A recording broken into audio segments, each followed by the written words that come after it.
Esonero Mazzarri, De Laurentiis ha preso una decisione. Ciao tifosi napoletani, benvenuti nel vostro canale di notizie quotidiane sul Napoli. La decisione riguardante l'allenatore del Napoli è stata appena confermata.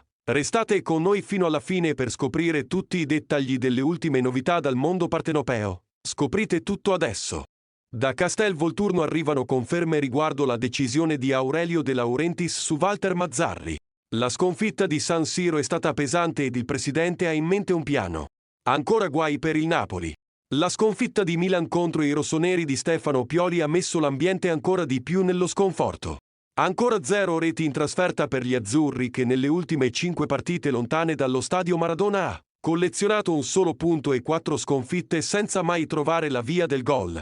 Non è bastato il cambio del modulo per Walter Mazzarri che ieri sera ha provato a sorprendere il Milan schierando Kvaratskhelia in posizione più centrale in modo da poter spaziare su tutto il fronte offensivo e non dare punti di riferimento agli avversari.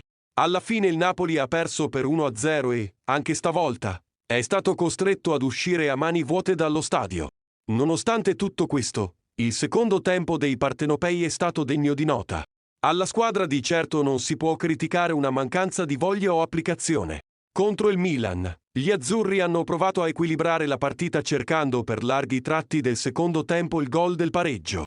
Ai rossoneri alla fine è bastato un gol di Tio Hernandez per portare a casa i 3 punti. La decisione di Aurelio De Laurentiis. Il presidente del Napoli era presente allo stadio San Siro dove dagli spalti ha osservato l'ennesima sconfitta stagionale della sua squadra. Un brutto primo tempo ed una ripresa accettabile hanno fatto riflettere Aurelio De Laurentiis. Da quanto la squadra è allenata da Mazzarri, soltanto un big match ha portato i 3 punti.